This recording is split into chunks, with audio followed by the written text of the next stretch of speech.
수많은 인파 한가운데 서 있으면서도 마치 무인도에 있는 듯한 기분을 느껴본 적 있나요? 서울 3월. 겨울의 마지막 바람이 고층 빌딩의 강화 유리에 매섭고 건조하게 남아 있었다. 나는 도시의 심장부 강남역에 서 있었다. 마치 홍수처럼 사람들이 내 곁을 스쳐 지나갔다. 무표정한 얼굴들, 어둠 속 열차 터널 안에서 깜빡이는 휴대폰 화면에 시선을 고정한 사람들. 그들은 어디로 가는 걸까? 나는 어디로 가는 걸까? 이 세상에서 잠시라도 멈춰서면 기대의 무게에 짓눌려 버린다.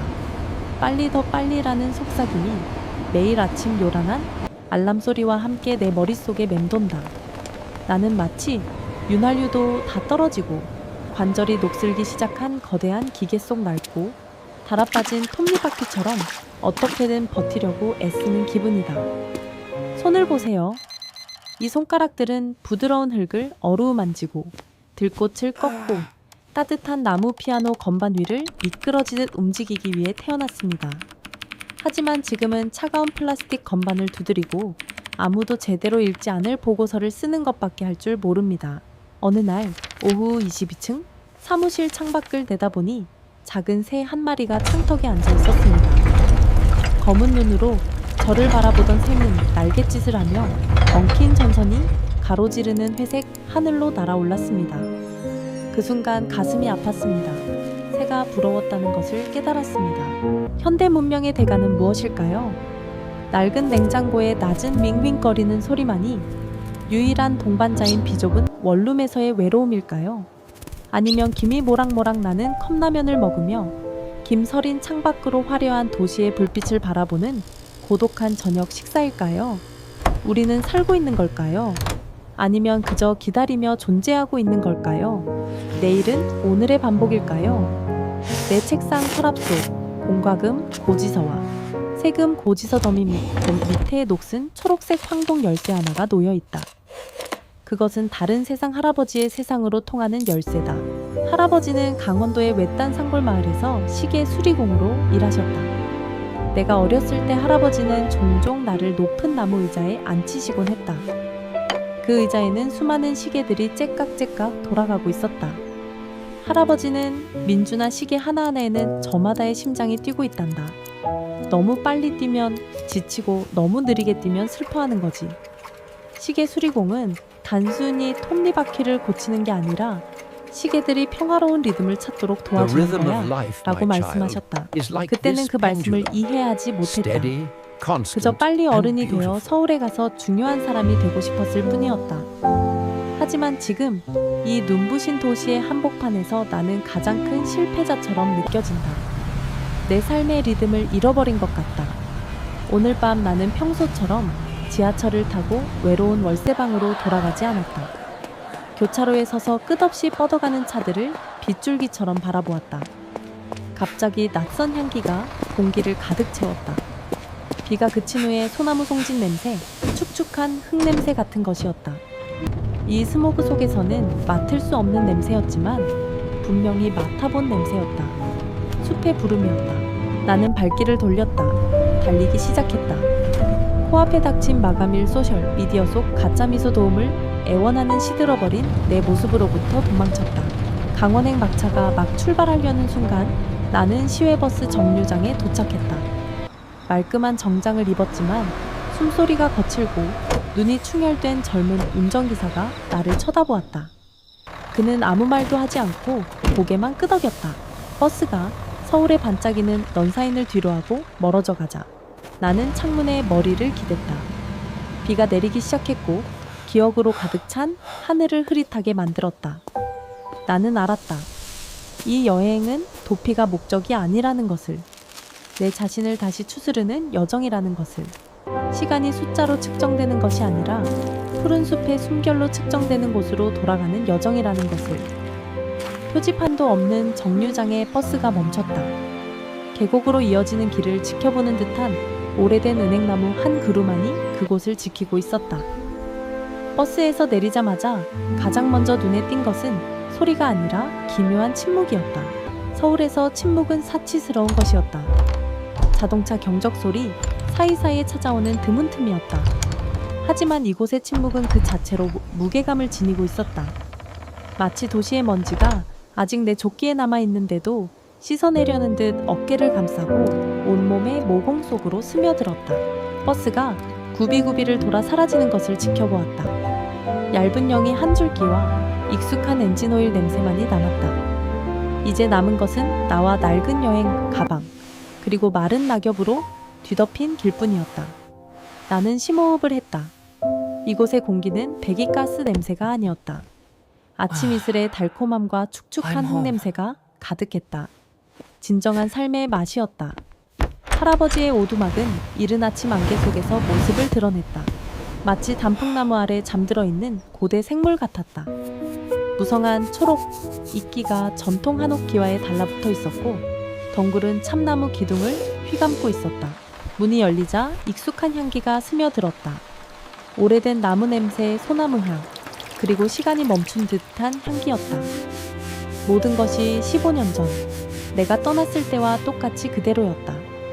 할아버지의 참나무 책상, 오래전에 멈춰버린 벽시계, 그리고 도자기 찻주전자는 여전히 돌 받침대 위에 놓여 있었다. 나는 여행 가방을 내려놓았다. 처마 틈새로 새어 들어오는 햇살 코모레비에 고운 먼지가 반짝였다.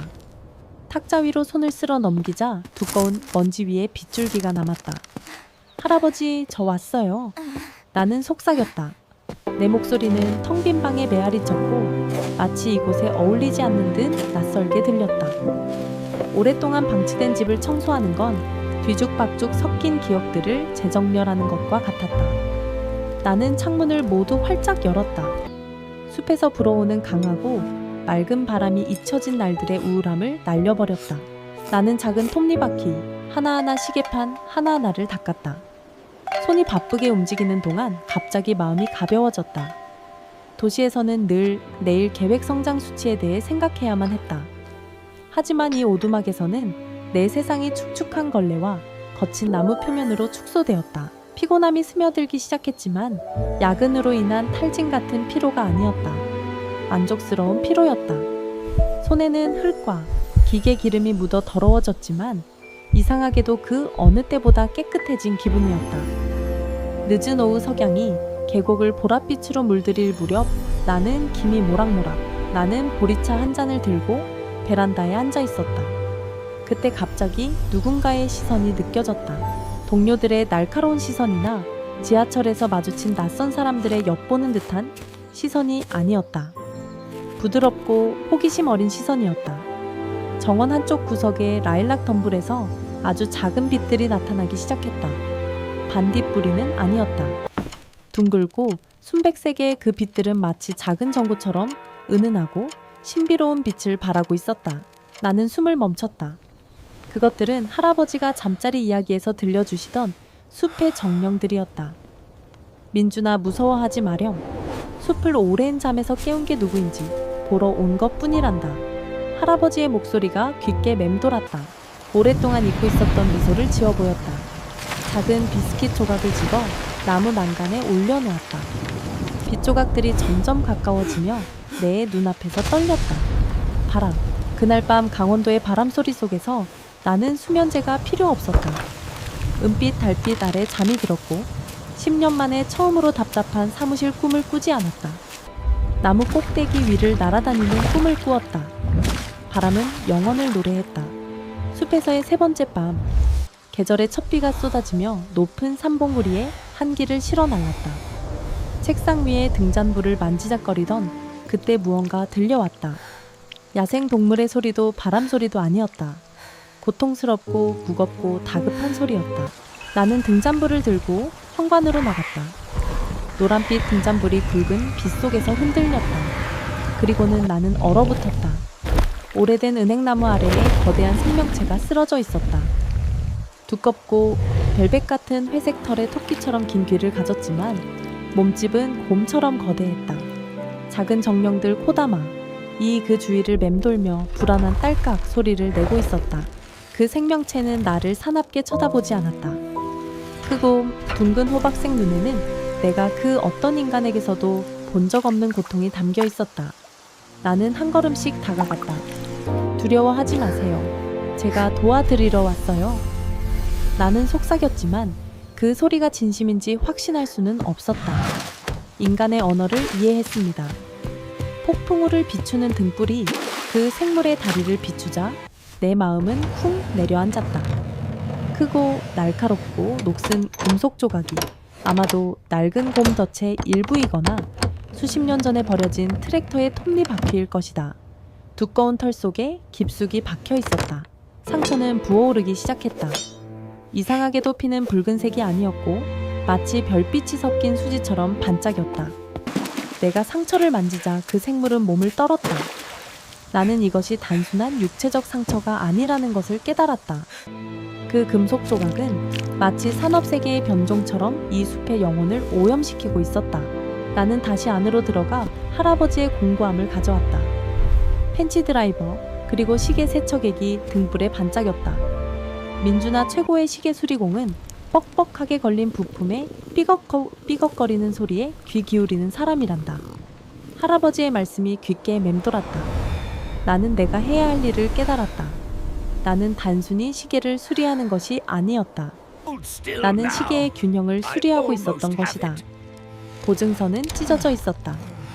평소 타자치고 딱딱한 보고서만 다루던 내 손은 노쏘의 펜치를 움켜쥐자 떨렸다. 땀과 빗물이 섞여 이마를 타고 흘러내렸다. 조금만 참아. 나는 속삭였다. 녹슨 쇠붙이를 풀기 시작했다. 펜치를 돌릴 때마다 그 생명체는 낮은 신음소리를 내며 내 발밑 땅을 흔들었다. 주변의 작은 정령들이 마치 내게 힘을 주려는 듯 더욱 밝게 빛나기 시작했다. 1초, 2초, 건조한 딸깍 소리가 울려 퍼졌다. 녹슨 쇠붙이가 축축한 땅에 떨어졌다. 상처에서 푸른빛이 도는 초록빛이 뿜어져 나와 숲 전체를 환하게 비췄다. 나는 재빨리 순수한 소나무 기름과 깨끗한 천으로 상처를 감쌌다. 내 손은 그 빛나는 수지로 물들었고 이상하게도 피로는 사라지고 따뜻한 전류가 척추를 타고 흐르는 듯한 느낌이 들었다. 거대한 생명체가 일어섰다. 우리 집 현관보다 훨씬 컸다. 그것은 오랫동안 나를 응시하다가 천천히 고개를 숙여 축축한 코를 내 입에 살짝 댔다. 그 순간 나는 더 이상 서울에서 온 실패한 회사원 민준이 아니었다. 나는 나무뿌리의 일부 나무잎에 녹아내리는 이슬방울 고목의 빈 공간에 숨겨진 천년 역사의 숨결을 보았다. 소속감이 너무나 강렬하게 솟구쳐 올라 눈물이 왈칵 쏟아졌다. 뜨거운 눈물이 뺨을 타고 흘러내리며 오랫동안 도시가 나를 짓눌렀던 모든 우울함 질투, 압박감을 씻어냈다. 그것은 등을 돌리고 천천히 깊은 밤의 숲속으로 걸어 들어가 풀밭에 빛나는 발자국을 남겼다. 작은 영혼들이 마치 땅으로 떨어지는 별똥별처럼 그 뒤를 따랐다. 나는 비가 그친 후 오래된 숲의 향기 속에 서서 내 손을 바라보았다. 내 손은 떨리고 있었다. 하지만 강하고 따뜻했다. 할아버지 말씀이 옳았다는 것을 깨달았다. 숲은 우리가 지배할 필요가 없다. 필요한 건 우리의 이해뿐입니다. 그리고 어쩌면 제가 고쳐야 할 가장 중요한 시계는 제 마음속에 있을지도 모르겠습니다. 다음 날 아침 나무잎 사이로 첫 햇살이 비쳐 안개 낀 계곡을 황금빛으로 물들일 때 나는 시끄러운 알람 시계 소리에 잠에서 깼다. 창턱에 앉은 참새의 날갯짓 소리와 방안 가득 퍼진 신선한 소나무 향에 눈을 떴다. 나는 베란다로 나가 기지개를 켰다. 밤새 내린 비는 모든 것을 깨끗하게 씻어냈다. 전날 밤 거대한 생명체의 빛나는 발자국은 사라지고 축축한 땅에서는 싱그러운 초록 새싹들이 돋아나고 있었다. 나는 이 숲이 단순히 도피처가 아니라는 것을 깨달았다. 숲은 살아있는 존재이자 말없는 스승이었다. 서울에서는 시간이 돈이고 경쟁이라고 배웠다. 하지만 이곳에서 시간에는 나무의 성장이고 계절의 변화이며 공감하는 마음들의 고동이다. 나는 온종일 할아버지께서 미처 마무리하지 못하신 일을 끝냈다. 이 휴게소의 심장이라 불리는 홀의 커다란 추시개가 수년간 침묵을 지키다가 갑자기 다시 똑딱거리기 시작했다. 똑딱 하는 소리는 더 이상 지하철역 전광판의 숫자처럼 건조하고 거칠게 들리지 않았다. 마치 바깥 고대 숲의 숨소리와 하나 되어 숨쉬는 듯 리드미컬하고 느릿하게 들렸다. 나는 참나무 조각을 가져다가 정성스럽게 시간 휴게소 길 잃은 영혼들을 위한 안식처라는 글자를 새겨 집 대문에 걸었다. 오늘부터 이곳은 더 이상 허름한 오두막이 아니다. 세상살이에 지친 이들을 위한 안식처가 될 것이다. 인간이든 숲의 생명체든 말이다. 나는 문득 할아버지께서 생업으로 삼으셨던 시계 수리공의 진정한 의미를 깨달았다. 우리는 시간을 고쳐서 더 빨리 가게 하는 것이 아니라 사람들이 살아가는 매 순간을 소중히 여기도록 가르치는 것이다. 저녁 무렵 나는 서울에 있는 가장 친한 친구에게 편지를 쓰기 시작했다.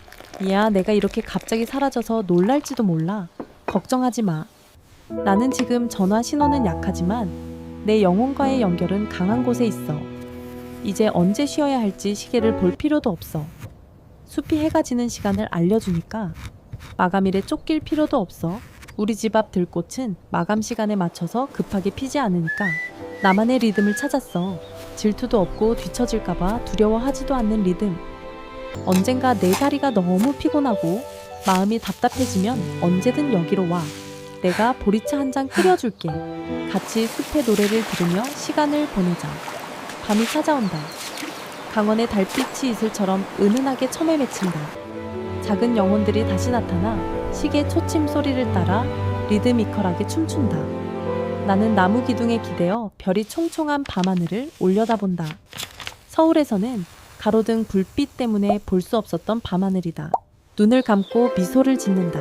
밖에서는 삶이 시끄럽고 분주하게 이어진다. 하지만 이 드넓은 숲 한가운데에서 나는 영원한 평화를 찾았다. 나는 더 이상 공사 2번 회사원이 아니다.